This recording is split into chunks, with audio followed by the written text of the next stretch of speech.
Et yo les amis, aujourd'hui on se retrouve pour une toute nouvelle vidéo qui va s'appeler un Zip Zap numéro 1. Donc ça va consister à voir l'information du monde du football pendant... Je vais voir s'il y a des nouvelles chaque jour, voilà. Donc on commence tout de suite avec le Luka Modric qui a été joueur de l'année de Croatie.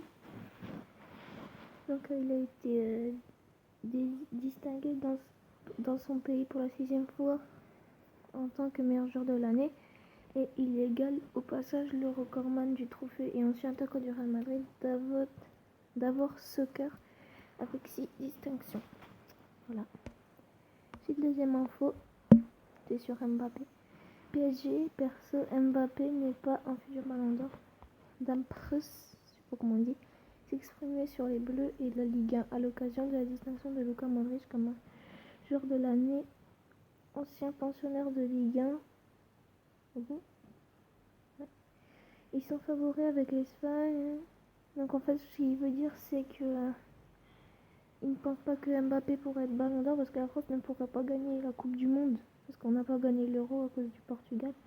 Il pense que l'Espagne, le Portugal, l'Angleterre ou le Brésil seront ou l'Allemagne aussi seront gagnants. Voilà. Moi, je pense qu'Mbappé pourrait être ballon d'or un jour. Donc Messi, joueur de l'année 2017 pour les lecteurs de Marca. Voilà, moi je suis content parce que j'aime pas trop Cristiano Ronaldo. Si Ronaldo a récemment conquis un nouveau ballon d'or pour sa collection personnelle, Lionel Messi lui aussi désigné joueur de l'année 2017 par les lecteurs de Marca, quotidien sportif espagnol, pourtant réputé proche du Real Madrid. Ouais, mais voilà, c'est Messi. Parce que je pense qu'il a fait peut-être une meilleure saison. Enfin, un début de saison meilleur quand même que Ronaldo. Donc Guardiola supplie les arbitres de première ligue. Manchester City, tenu en effet 0-0 dimanche parce que Pass avait perdu en route Kevin De Bruyne. Oui, De Bruyne et les réseaux se sont blessés. Mais je ne sais pas pourquoi. Ah oui, il dit que les arbitres doivent protéger les joueurs. Leur mettre des cartons rouges et tout. Ouais, mais ça se passe pas comme ça. Arsène Wenger démonte Thierry Henry. Thierry Henry est consultant pour Sky Sport a gazé Arsène Wenger avec une récente analyse concernant Sanchez, estimant qu'il excitait des tensions entre le joueur chilien et ses collègues gunners. C'est pas faux parce qu'il voudra bien, ça fait 2 jours mercato d'été, il voulait partir et je pense qu'il va récidiver au mercato d'hiver qui a commencé hier. Donc on va voir. Mais oui, je pense que Wenger l'a pas fait bien pris. Adrien Silva va officialiser. Ah oui, en fait, ce joueur, il a été recruté par le Sporting Portugal, par Leicester, désolé. Il vient du Sporting Portugal. Et pour 14 secondes de retard, il n'a pas pu être officialisé, donc il a dû rester au Sporting. Comme vous pouvez le lire. Le club de Leicester a enfin pu officialiser l'arrivée de Adrien Silva. En début d'année 2018, pour rappel, son transfert avait été annulé pour 14 secondes de retard l'été dernier. Lui qui débarquait en provenance du Sporting Lisbonne lors du dernier jour du mercato estival. Ensuite, un jeune buteur de Valence proche du Real Madrid. Donc là, c'est un peu pour le mercato. Rafa Mir serait proche de rejoindre le Real Madrid dès cet hiver selon Marca. Le quotidien madrilène affirme qu'un accord est sur le point d'être signé entre les parties pour un transfert de 500 000 €. Voilà, donc ils vont pas déverser non plus beaucoup. Ils valident et rentrent l'équipe B.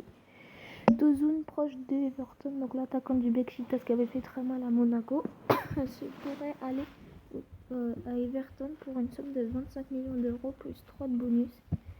La presse turque, voilà, parle de son transfert. Voilà.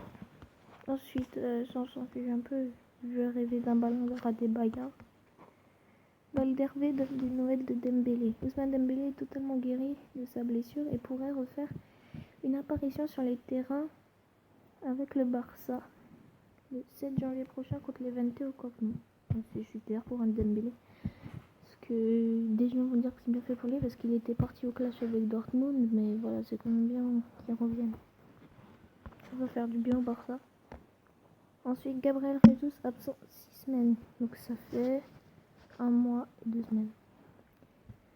Elle était attendue. La durée de disponibilité de Gabriel Jesus a été révélée par City. Le Brésilien sera donc à l'infirmerie pour au moins les 6 prochaines semaines, peut-on lire dans un communiqué du leader de Première Ligue. Et ils ne disent toujours pas pour De Bruyne. J'aimerais bien savoir. Mourinho répond à Scholes. La critique de Paul Scholes aura donc été bien entendue par Mourinho. Ce dernier n'a d'ailleurs pas hésité à répondre à l'ancien milieu de terrain de Manchester, reconverti en consultant à la télé. Je crois qu'en fait Scholes il avait insulté Mourinho et Pogba de pas très grands joueurs. Et en fait Mourinho a dit que les légendes du foot sont jaloux de Pogba et ensuite c'est parti en clash. Et il a dit Scholes restera un des meilleurs joueurs du club, mais pas un grand consultant TV. Ben Arfa a envie de jouer dans un environnement favorable. La situation d'Hatem Ben Arfa évoluera-t-elle en hiver? Écarté d'un groupe d'Unai Emery qui ne compte pas sur lui, le milieu, son avocat Jean-Jacques Bertrand s'est confié. Donc il va peut-être aller à Leicester et en Angleterre, parce que Leicester le voudrait bien.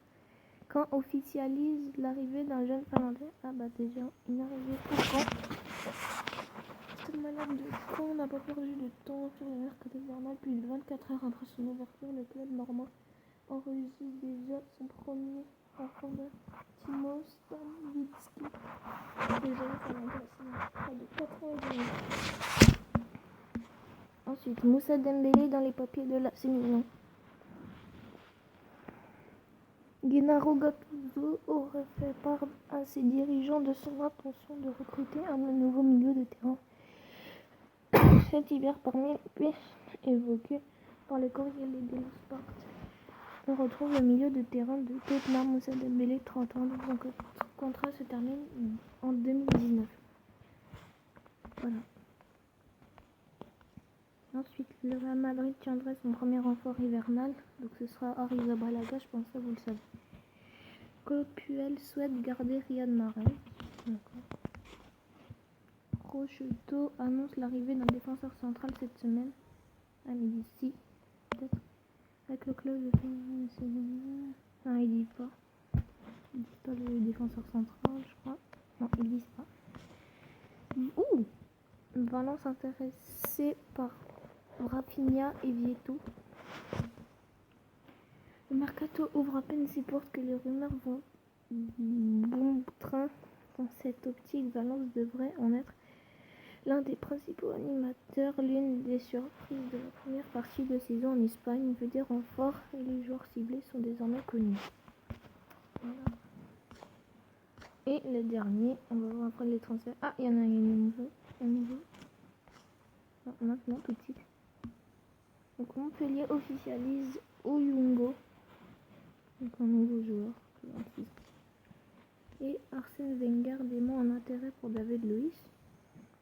Le mercato pas encore débuté.